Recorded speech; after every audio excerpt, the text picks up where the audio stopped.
Alright, so it's been a really long time, and I haven't been in a movie-making mood lately because I feel like an old person, because my back is all thrown out and like, and I've also been really busy with school, and you know, there's nothing more depressing or annoying or painful than being a senior in high school, especially public high school, which always sucks. Unless it's in any other country besides the United States. I mean, not that I would know. I shouldn't say that before I've done it. But so, it's like, you know, you've been here for all this time, and now all of a sudden you have to go, and you have to do all the friggin' college applications and pray that they accept you. And you're expected to be all, like, excited and comrade-like with all your folks in high school who you haven't really been all that connected to lately. In fact, you've just been annoyed by, and I hate my high school.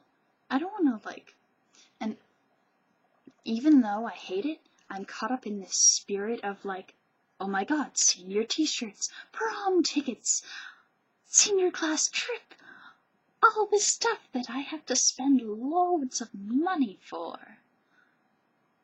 Money.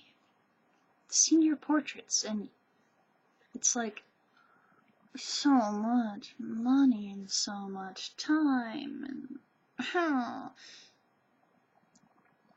so yeah, I've been busy.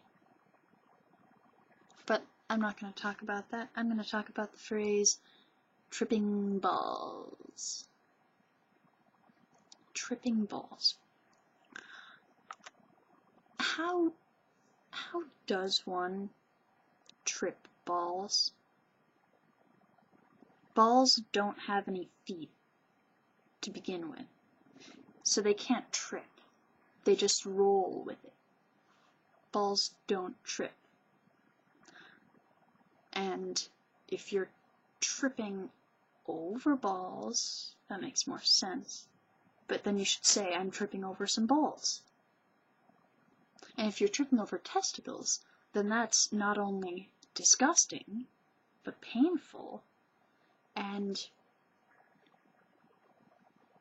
I think that the phrase, I'm tripping balls, man, actually comes from I'm tripping my testicles off, which is gross. And,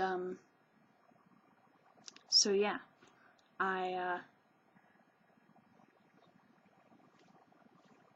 that's all I really wanted to say about that. Yeah, my friend is always like, hey, I'm tripping balls over this thing. Sorry. You know when you're like, you have that thing in your nose that goes like, while you're talking or while you're humming or something, and you just want to get rid of it, so you have to go like, for like 5 minutes before it. Yeah, I just had that.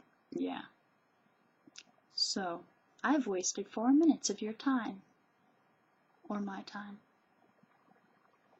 Or both. So,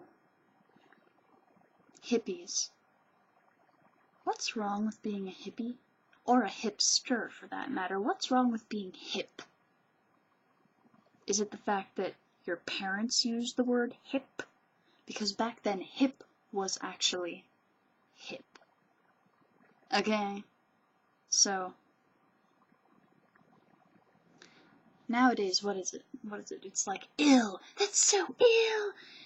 And you know, and like, Uber, and when you become an adult and you have kids and stuff, they're gonna be like, and you're gonna be like, wow, that's a really Uber backpack you got there, and the kids will be like, Mom, you're embarrassing me.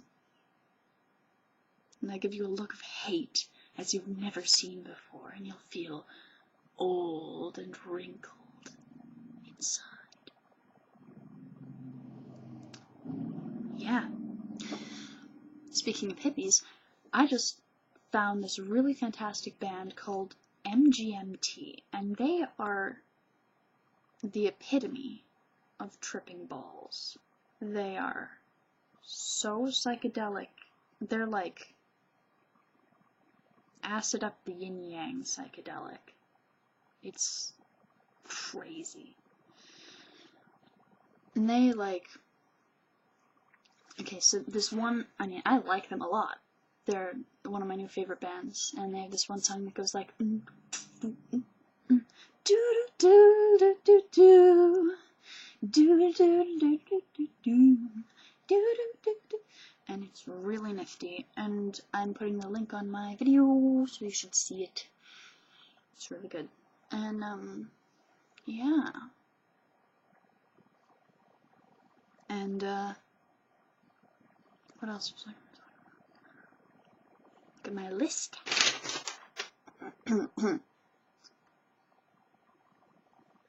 No, I'm not doing that. I Fought the Law. This is a song that was, that first came out back in the days of this band with some guy named Bobby in it, who I don't remember the name of the band, but they made a song that went like, I needed money 'cause I had none. I fought the law and law won. And they had this like girl dancing around in the background behind these jail bars. I guess that was really sexy back in the 50s. But that song evolved from rockabilly doo-wop to rock and roll to punk to hardcore, like, I don't even know what. And this one band of these Japanese hardcore band singers covered it, and I favored that video. And they were just so cute, I couldn't even get over it. They were like, I fought the law and the law won. And I just... If I had to choose, out of all the people in the world, out of all the ethnicities, if I had to choose one to be the cutest in the universe, it would be the Japanese. And, you know, there are the Irish. The Irish are just so cute, you know? I love them. And all you Irish people out there are probably going to be like, your Irish accent is lame. Just like you, because you're an American. But the fact is, Americans are lame. Sorry, Americans, by the way. Disclaimer. Americans are actually not lame. So there are the Irish. And then there are the Australians, and the Australians are just so friendly. Their accent is so congenial. They're just so open and friendly and big. And that's the reason that you could never have an Australian villain, is because, I mean, just imagine it. It would be absurd.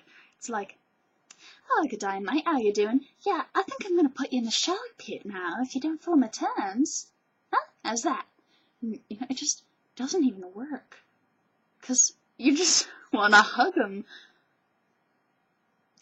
So, there are the Irish. There are the Australians. There are so many cute... Hawaiians are pretty cute. Even though technically they're Americans. It doesn't make any sense to me, really. But the Japanese are the cutest human beings in the world. The entire world. I love them. There was this one named Motoyoshi who I met in the summer, and he really was the cutest human on the planet.